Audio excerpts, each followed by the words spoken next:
Le visage jaune.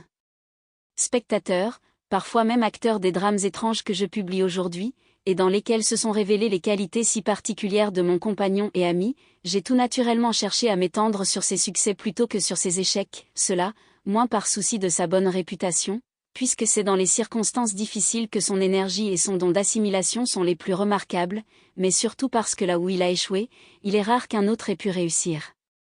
De temps à autre cependant, il lui est arrivé de se tromper d'une façon incontestable. J'ai des notes sur une demi-douzaine d'affaires de ce genre parmi lesquelles à coup sûr les plus intéressantes sont l'affaire de la seconde tâche et celle que je vais relater ici.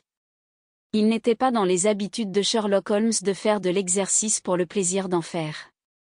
Peu d'hommes cependant auraient été capables d'un plus grand effort musculaire et je n'ai jamais connu un meilleur boxeur, à poids égal, s'entend. Mais à son point de vue tout effort corporel, sans but déterminé, était un gaspillage d'énergie et il ne se remuait guère que lorsque sa profession lui en imposait le devoir. Alors il devenait absolument infatigable. Il eût été extraordinaire qu'il pût, dans ces conditions, se maintenir en forme, si son régime n'avait été des plus sévères et ses habitudes simples jusqu'à l'austérité. À part l'emploi accidentel de la cocaïne, il n'avait aucun vice. Encore n'avait-il recours à cette drogue que pour protester contre la monotonie de l'existence quand les affaires se faisaient trop rares, et que les journaux ne présentaient plus d'intérêt.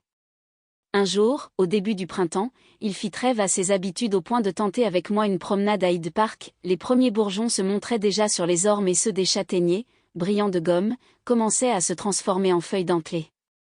Pendant 2 heures nous errâmes çà et là, parlant peu, comme il convient à 2 hommes qui se connaissent intimement, et il était près de 5 heures quand nous rentrâmes à Baker Street.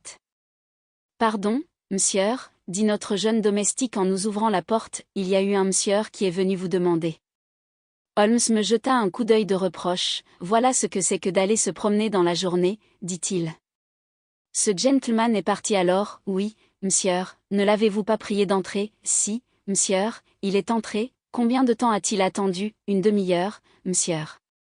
C'était un monsieur très agité, qui arpentait la chambre et tapait du pied sans arrêter.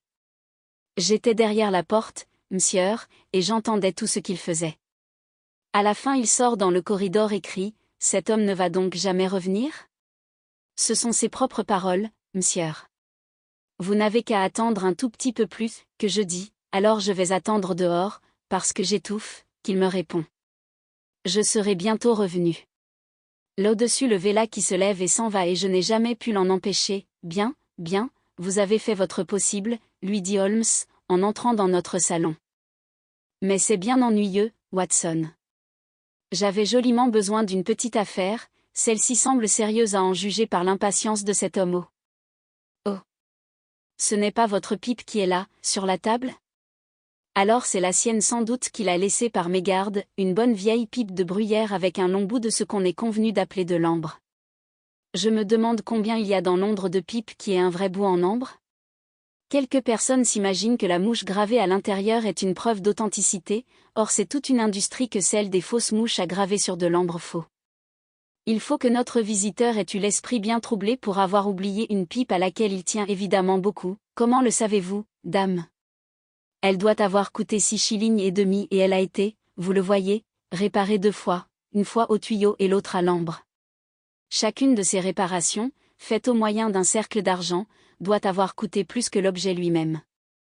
Cet homme doit tenir beaucoup à sa pipe puisque, à prix égal, il préfère la faire réparer que d'en acheter une neuve. Quoi encore ?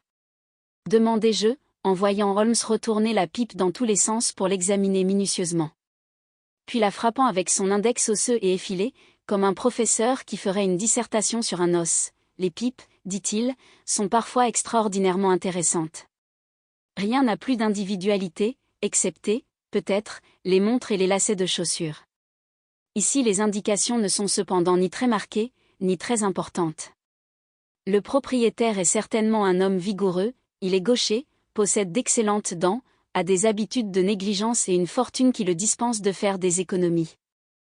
Mon ami lançait ces phrases d'un air négligent, tout en me regardant du coin de l'œil afin de s'assurer si je suivais bien son raisonnement. Vous pensez qu'il faut qu'un homme ait une honnête aisance, pour fumer des pipes de 7 shillings ?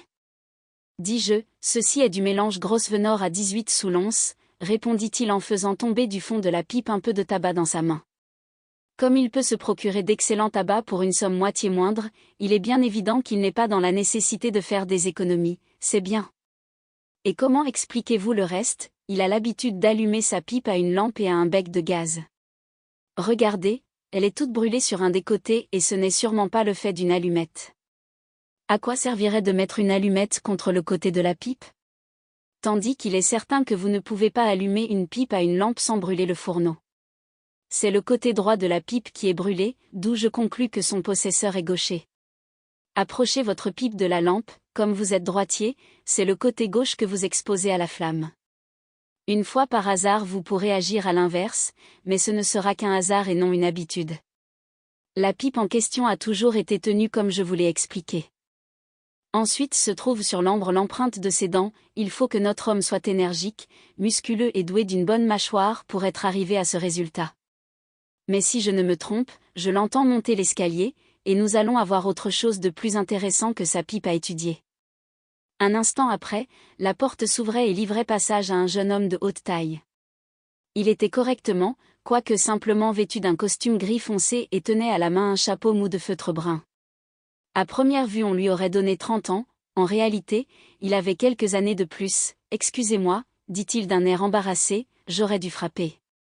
Le fait est que j'ai l'esprit à l'envers, en raison de quoi vous devez m'excuser. » Il passa sa main sur son front comme pour rassembler ses pensées, et tomba plutôt qu'il ne s'assit, sur une chaise. « On voit que vous n'avez pas dormi depuis 2 jours, dit Holmes de son air dégagé et souriant. Cela fatigue les nerfs plus que le travail et plus même que les amusements. Dites-moi en quoi je puis vous être utile, je suis venu vous demander conseil, monsieur. Je ne sais plus où j'en suis, mon existence est brisée, vous vous adressez alors à moi comme détective consultant, non seulement comme détective, mais comme homme sensé, comme homme du monde. J'ai besoin que vous me traciez une ligne de conduite. Dieu veuille que vous le puissiez. Il parlait d'une voix saccadée, par phrases hachées et rapides, il semblait que parler même fût une souffrance, et qu'il lui fallut une grande force de volonté pour dominer ses nerfs. Ce que j'ai à vous dire est bien délicat. On n'aime pas d'habitude mêler des étrangers à ses affaires personnelles et il est bien triste d'avoir à discuter la conduite de sa femme avec 2 personnes qu'on ne connaît pas. C'est pourtant la pénible nécessité à laquelle je suis réduit, me trouvant au bout de mon rouleau, il me faut à tout prix un conseil, mon cher monsieur Grant Munro, commença Holmes. Notre visiteur sauta sur sa chaise. Quoi? S'écria-t-il. Vous savez mon nom, si vous désirez garder l'incognito, dit Holmes en souriant, je vous conseille de ne plus écrire votre nom à l'intérieur de votre chapeau, ou au moins de ne pas tourner votre couvre-chef du côté de vos interlocuteurs. Ce que je puis vous dire, c'est que mon ami et moi, nous avons entendu d'étranges secrets entre ces 4 murs, et que nous avons eu la bonne fortune de rendre la paix à bien des âmes troublées. Je compte qu'il en sera de même pour vous. Mais le temps presse, peut-être. Veuillez m'exposer sans délai les détails de votre affaire. Notre visiteur, une fois de plus, passa la main sur son front, comme s'il trouvait cette épreuve bien pénible. Chacun de ses gestes, chaque expression de sa physionomie dénotait l'homme réservé, maître de lui, une nature tant soit peu orgueilleuse, plus disposée à cacher ses blessures qu'à les étaler. Puis enfin, avec un geste énergique de son poing fermé comme pour mettre toute réserve de côté, il commença le récit suivant. Voici les faits, monsieur Holmes. Je suis marié, et cela depuis 3 ans. Nous n'avons jamais cessé, ma femme et moi, de nous aimer avec tendresse et nous avons été aussi heureux qu'il est possible de l'être. Nous n'avons pas eu un seul dissentiment, soit en pensée, en parole ou en action. Et maintenant, depuis lundi dernier, une barrière a tout à coup surgi entre nous, je sens qu'il y a dans sa vie, au fond de son cœur, un mystère qui m'est aussi inconnu que celui de la femme quelconque que je coudoie dans la rue. Nous sommes devenus étrangers l'un à l'autre, et je veux savoir pourquoi. Avant d'aller plus loin, j'insiste sur ce point, monsieur Holmes, qu'Effie m'aime. Il n'y a aucun doute là-dessus. Elle m'aime avec toute son âme et de tout son cœur, et ne m'a jamais plus aimé que maintenant. Je le sais, je le sens, je ne veux pas le discuter. Un homme sait quand une femme l'aime. Mais il y a un secret entre nous et nous ne saurons nous-mêmes que lorsqu'il aura été dévoilé. Veuillez me dire les faits, monsieur Munro, dit Holmes avec une légère impatience. Je vous dirai tout d'abord ce que je sais de l'histoire d'Effie. Quoique toute jeune encore, 25 ans à peine, elle était veuve quand je l'ai connue. Elle s'appelait alors Missy Sepson. Elle était allée en Amérique dans sa jeunesse et avait habité la ville d'Atlanta, où elle avait épousé cet Epson, un avocat pourvu d'une bonne clientèle. Ils eurent un enfant, puis survint une terrible épidémie de fièvre jaune et le mari comme l'enfant en moururent. J'ai vu l'acte de décès. À la suite de ce douloureux événement, elle prit l'Amérique en horreur et revint vivre avec une vieille tante à Piney, dans le comté de Middlesex.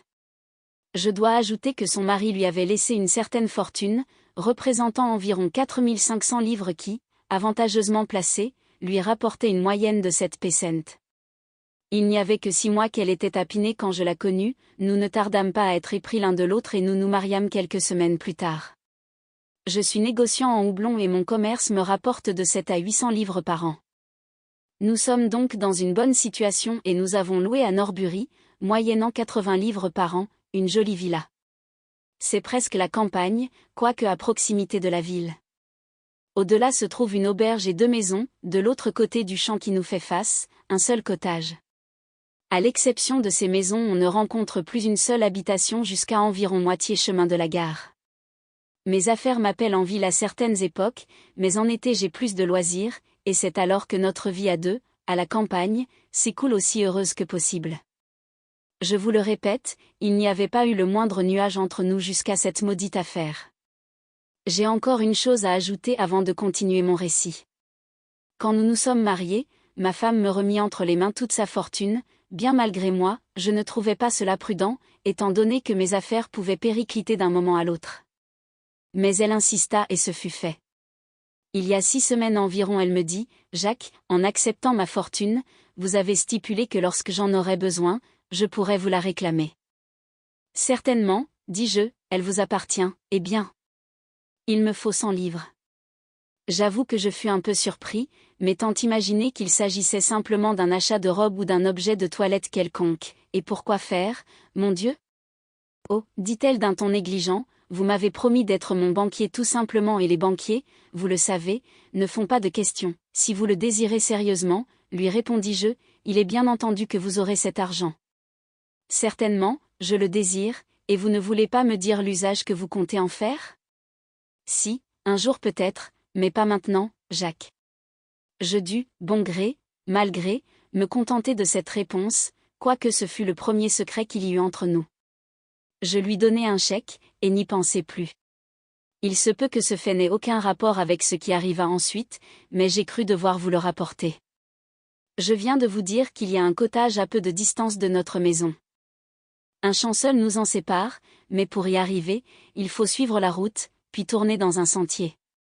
Un peu au-delà se trouve un joli bosquet de pins d'Écosse, où j'allais souvent me promener, car les bois tiennent compagnie.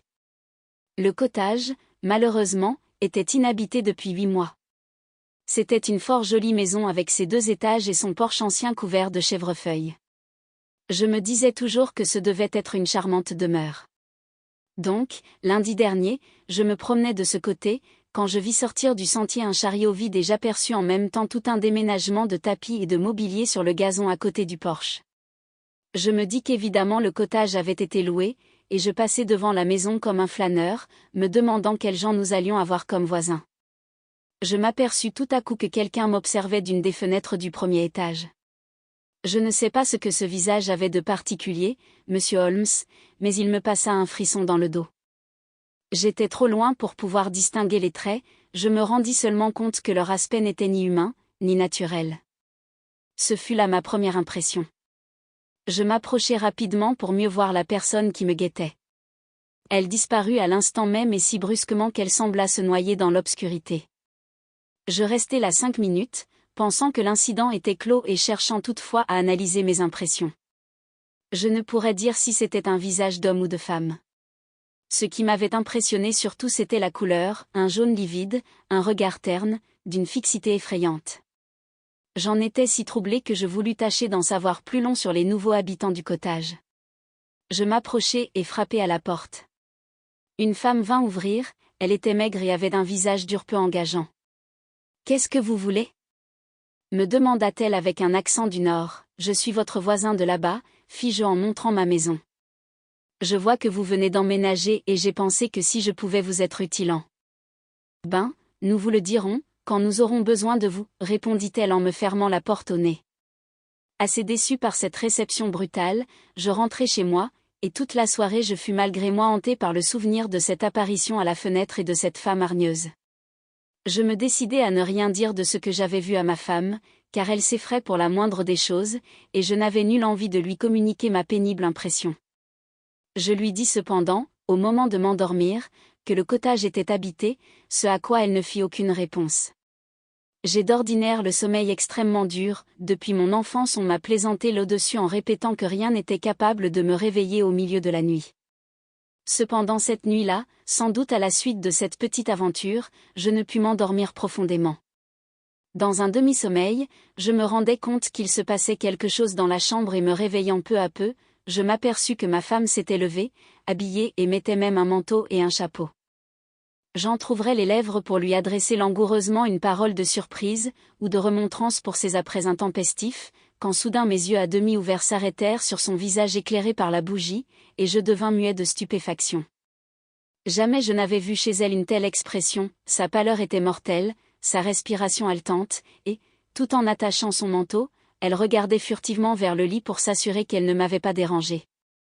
Puis pensant que je dormais toujours, elle se glissa sans faire de bruit hors de la chambre.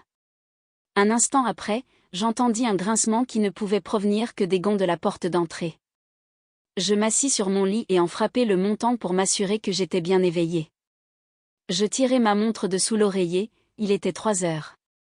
Que diable pouvait faire ma femme sur une grande route, à 3 heures du matin? J'y réfléchissais depuis 20 minutes, essayant de trouver une explication valable, mais plus j'y pensais, plus la chose me paraissait extraordinaire et inadmissible. J'étais toujours plongé dans ces idées, quand j'entendis la porte se refermer doucement, et aussitôt je distinguai les pas de ma femme dans l'escalier. « Mais, où êtes-vous donc allée, Effie ?» lui demandai-je, dès qu'elle entra.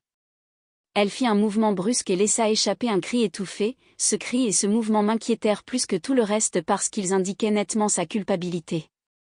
Ma femme était d'une nature ouverte, franche, et j'étais malheureux au dernier point de la voir entrer en tremblant dans sa propre chambre, et de constater que le son de voix de son mari l'agitait à un tel point.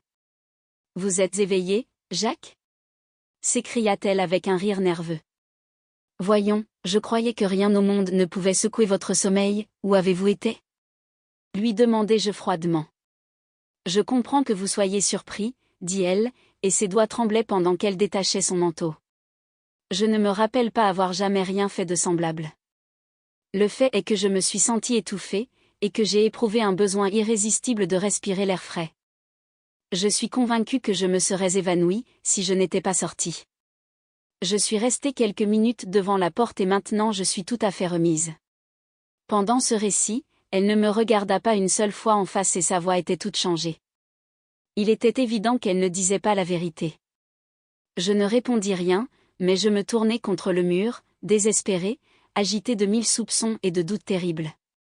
Que me cachait donc ma femme? Que signifiait cette étrange expédition? Je sentais que je n'aurais plus de repos que je n'ai découvert cette énigme, et pourtant je me refusais à questionner de nouveau ma femme, puisqu'elle avait trouvé bon de mentir. Tout le reste de la nuit je fus agité, échafaudant des explications toutes plus invraisemblables les unes que les autres. Je devais aller à la cité, ce jour-là, mais j'avais l'esprit trop troublé pour pouvoir m'occuper d'affaires. Ma femme semblait tout aussi bouleversée que moi, je voyais bien à ses regards interrogateurs qu'elle sentait que son histoire n'avait pas pris et qu'elle ne savait à quel saint se vouer. Nous n'échangeâmes pour ainsi dire aucune parole pendant le déjeuner, et aussitôt après je sortis, pour respirer l'air frais du matin, et tout en marchant je réfléchissais à mon aise. J'allai jusqu'au Crystal Palace, où je passai 1 heure et j'étais de retour à Norbury à 1 heure de l'après-midi.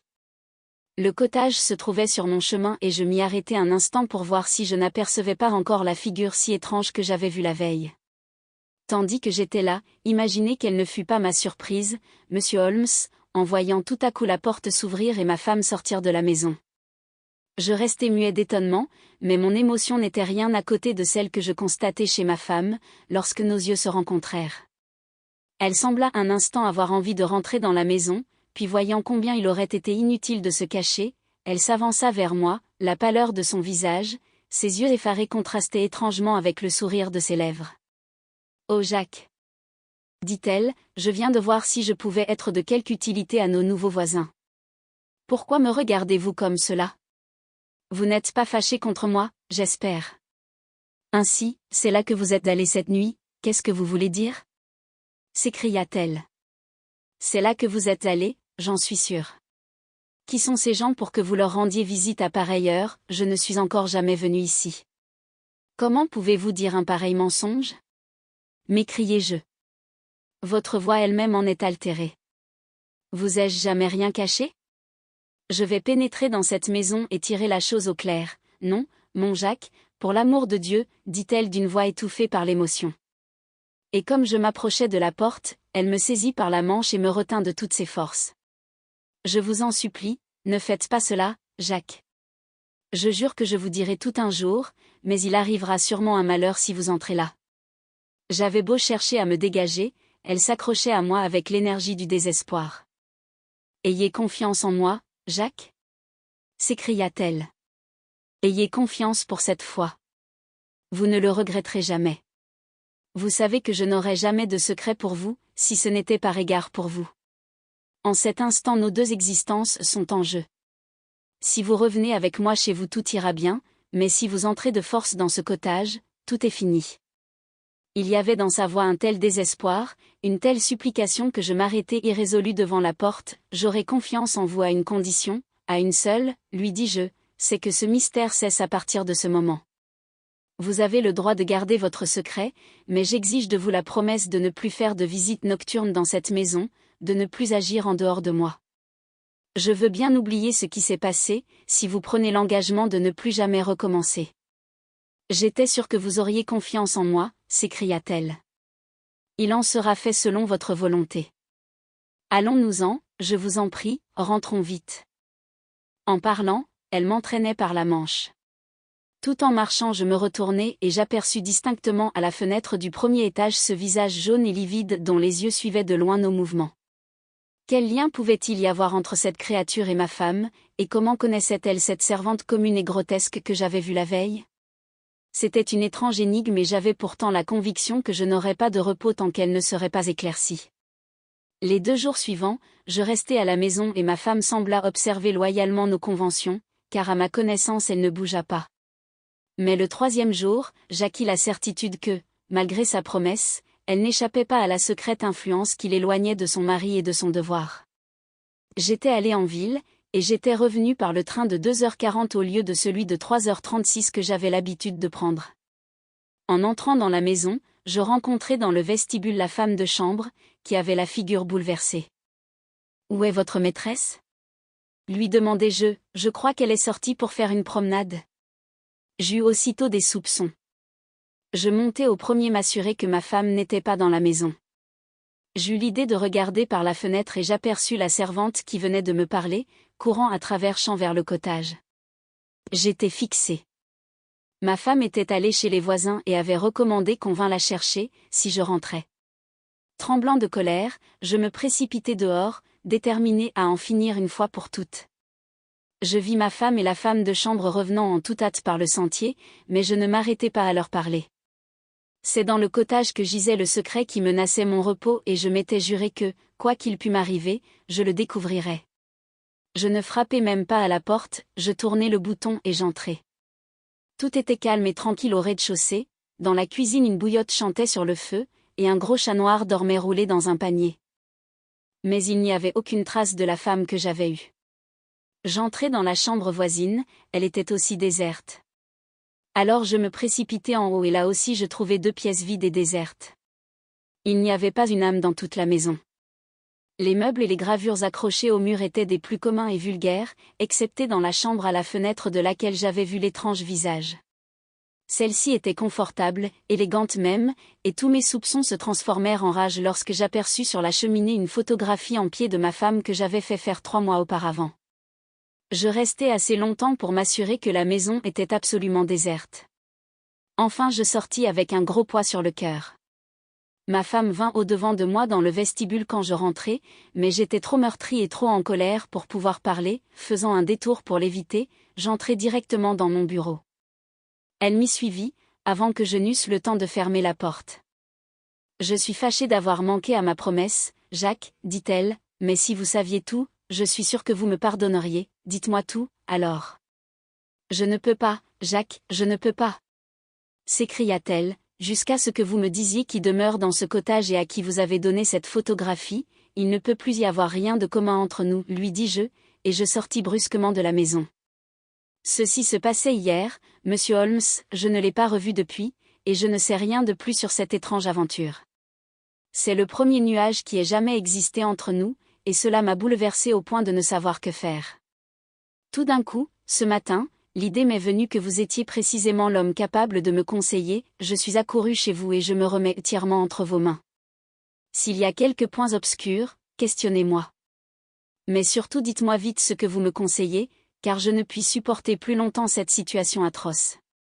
Nous avions écouté, Holmes et moi, avec la plus profonde attention, ce récit extraordinaire débité d'une façon brusque et saccadée, signe d'extrême émotion.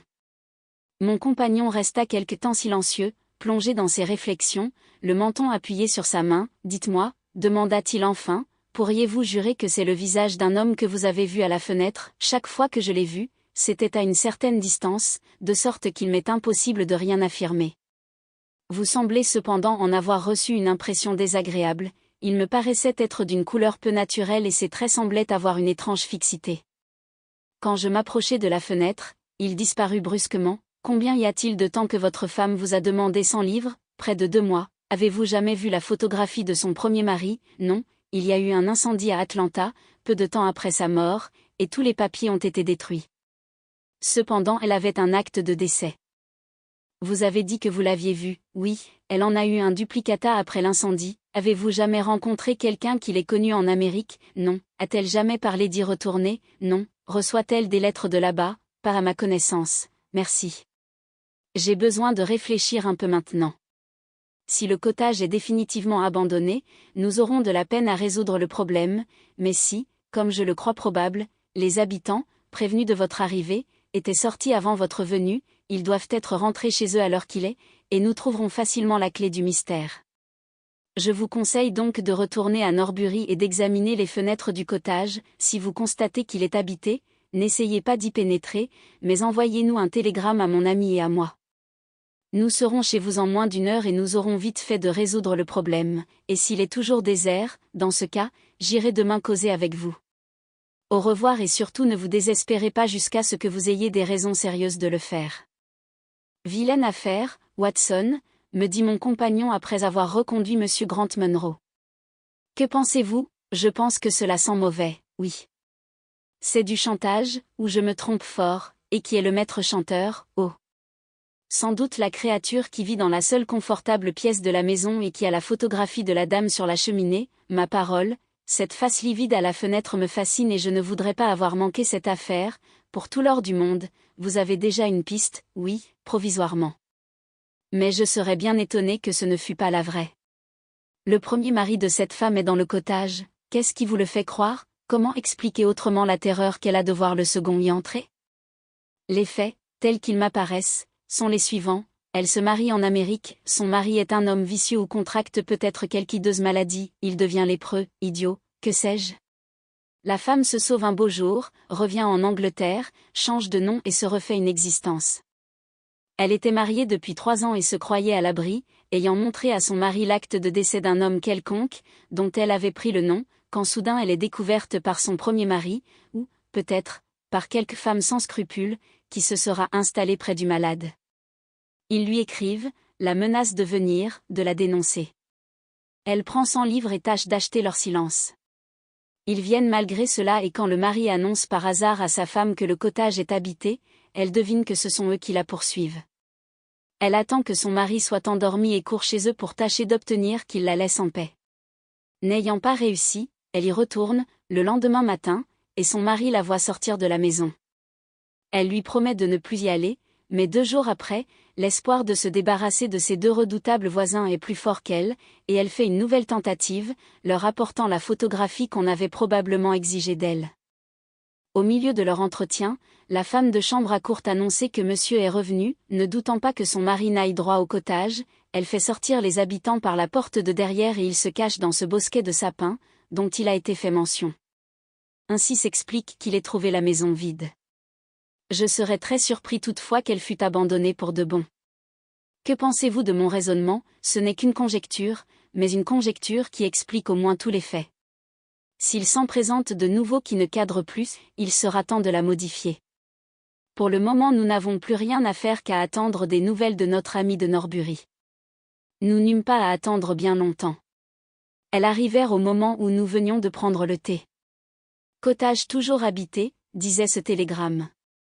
Et encore vu le visage à la fenêtre. Vous êtes en train de cette heure, ne ferez rien avant votre arrivée. En descendant de wagon, nous trouvâmes notre homme sur le quai, malgré le mauvais éclairage de la gare, nous pûmes constater qu'il était très pâle et très agité. Ils sont toujours là, monsieur Holmes, dit-il en lui posant la main sur le bras. En venant, j'ai vu de la lumière dans le cottage. Nous allons régler nos comptes maintenant, quel est votre plan? Lui demanda Holmes tandis que nous suivions la route sombre et bordée d'arbres. Je vais entrer de force, et voir moi-même qui vit dans cette maison. Je désire que vous soyez là, tous deux, comme témoins, vous êtes absolument décidés, malgré l'avis de votre femme, qui vous conseille de ne pas approfondir ce mystère. Oui, je suis absolument décidé, non, je crois que vous avez raison. La vérité, quelle qu'elle soit, est préférable au doute. Allons-y donc. Évidemment, au point de vue légal, nous nous mettons complètement dans notre tort, mais je crois que cela en vaut la peine. La nuit était très sombre et une pluie fine commençait à tomber lorsque nous quittâmes la grande route pour l'étroit sentier sillonné de profondes ornières et bordé du nez de chaque côté. Monsieur Grant Munro, dont la démarche trahissait une impatience fébrile, montrait le chemin et nous le suivions tant bien que mal. Voilà les lumières de ma maison, dit-il tout bas en nous montrant une lueur entre les arbres, et voici le cottage où je vais entrer. Au dernier tournant, nous nous trouvâmes en face de la maison. Un jet de lumière sur le terrain indiquait que la porte d'entrée n'était pas fermée et une fenêtre du premier étage était brillamment éclairée. Nous vîmes une ombre passer sur le store. Voilà cette créature, s'écria Grant Munro, vous voyez bien qu'il y a quelqu'un là. Maintenant, suivez-moi et nous allons enfin tout savoir. Nous approchions de la porte, quand soudain une femme sortit et s'arrêta, un rayon de lumière l'éclairait, je ne pouvais pas voir ses traits, mais je distinguais ses bras étendus dans une attitude de supplication. Pour l'amour de Dieu, n'entrez pas, Jacques. Cria-t-elle. J'avais le pressentiment que vous viendriez ce soir. Réfléchissez, mon cher ami. Ayez confiance en moi, vous ne le regretterez jamais, j'ai eu trop longtemps confiance en vous, Effie. S'écria-t-il durement. Lâchez-moi. Je veux passer. Mes amis et moi nous allons éclaircir ce mystère, une bonne fois. Il l'écarta et nous le suivîmes. Quand il ouvrit la porte, une femme âgée accourut au-devant de lui pour l'arrêter, mais il la repoussa et un instant après nous étions tous dans l'escalier. Grant Munro courut à la chambre qui était éclairée et nous y entrâmes derrière lui. C'était une chambre gaie et bien meublée, 2 bougies brûlaient sur la table et 2 autres sur la cheminée. Dans un coin, penché sur un pupitre, était assis quelqu'un qui nous sembla être une petite fille. Elle nous tournait le dos, mais nous pouvions constater qu'elle était vêtue d'une robe rouge et gantée de longs gants blancs.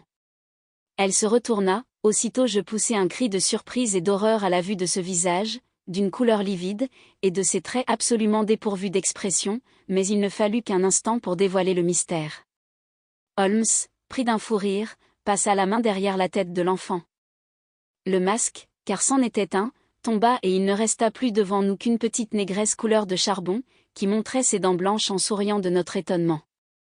Le rire me gagna tandis que Grant Munro restait pétrifié, la main crispée sur sa gorge. « Mon Dieu !» s'écria-t-il, « qu'est-ce que cela signifie, je vais vous le dire » répondit sa femme qui entrait au même moment avec un visage contracté, mais empreint de fierté. « Vous m'avez forcé, malgré moi, à vous tout dire et maintenant il n'y a plus qu'à s'exécuter.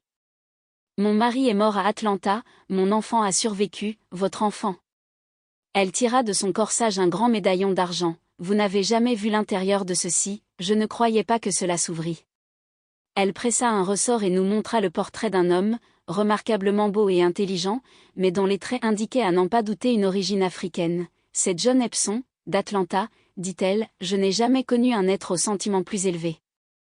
J'ai rompu avec tous les miens pour l'épouser, et jamais, tant qu'il a vécu, je ne l'ai regretté, un seul instant. Pour notre malheur, notre fille a pris la ressemblance plutôt de son côté que de celui de sa mère, cela se voit souvent dans les mariages mixtes, ma petite Lucie est encore beaucoup plus noire que n'était son père. Mais, noire ou blanche, c'est ma chère petite enfant et mon trésor. L'enfant accourut à ces mots et se blottit dans la jupe de sa mère. Je ne la laissai en Amérique qu'à cause de sa santé délicate et dans la crainte que le changement de climat ne lui fût nuisible. Elle était confiée aux soins d'une Écossaise dévouée, qui nous avait servi autrefois. Je n'eus jamais la pensée de désavouer cet enfant, mais lorsque la Providence vous mit sur mon chemin et que je vous aimais, Jacques, je n'eus pas le courage de vous parler de ma fille, dans la crainte de ne plus être aimé de vous. J'avais à choisir entre vous et elle, et, dans ma faiblesse, j'abandonnai mon enfant. Pendant 3 ans, je vous ai caché son existence, mais je la savais en bonne santé, car sa bonne m'écrivait régulièrement. Au bout de ce temps, je fus prise d'un désir irrésistible de revoir ma fille. En vain, je luttai contre ce sentiment et bien que je prévisse le danger auquel je m'exposais, je me décidai à la faire venir, ne fût-ce que pour quelques semaines. J'envoyai 100 livres à la bonne, et je lui donnai les ordres nécessaires pour qu'elle habitât dans ce cottage en voisine, sans avoir l'air de me connaître.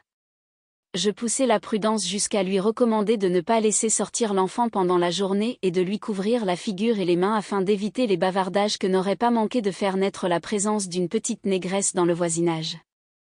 J'aurais peut-être pris moins de précautions, et c'eût été plus habile, si je n'avais pas tremblé à la pensée que vous pourriez apprendre la vérité. C'est vous le premier qui m'avez annoncé que le chalet était habité, je dus attendre, pour y aller, qu'il fit jour, mais l'état d'énervement dans lequel je me trouvais m'empêcha de dormir et alors je me glissai dehors, sans aucune crainte, sachant combien vous avez le sommeil dur. Malheureusement, vous me vîtes partir et ce fut le commencement de mes ennuis. Le lendemain, mon secret était à votre merci, noblement vous avez refusé de poursuivre l'enquête jusqu'au bout. 3 jours après, cependant, la bonne et l'enfant s'échappèrent par la porte de derrière, juste au moment où vous faisiez irruption dans la maison par le vestibule. Et ce soir, enfin. Vous savez tout. Je vous demande maintenant ce que nous allons devenir, ma fille et moi ? Elle croisa ses mains crispées et attendit. 2 longues minutes s'écoulèrent avant que Grant Munro ne rompît le silence, mais sa réponse fut de celle qu'on n'oublie pas. Il s'empara de la petite créature, l'embrassa et la prit sur son bras, il tendit l'autre bras à sa femme en se dirigeant vers la porte. « Nous causerons plus à l'aise chez nous, dit-il. Je ne suis pas un saint, Effie, mais je suis peut-être meilleur que vous ne le croyez. » Nous le suivîmes, Holmes et moi, le long du sentier. Arrivé sur la route, mon ami me tira par la manche. « Je crois, dit-il, que notre place est plutôt à Londres qu'à Norbury. » Il ne reparla plus de l'aventure, jusqu'au moment où assez tard, ce soir-là, sa bougie à la main il se dirigeait vers sa chambre à coucher. « Watson, dit-il, si jamais vous vous apercevez que j'ai trop confiance en moi-même ou que je ne donne pas à une affaire tous les soins qu'elle mérite, soyez assez bon pour me glisser à l'oreille Norbury, je vous en serai infiniment reconnaissant.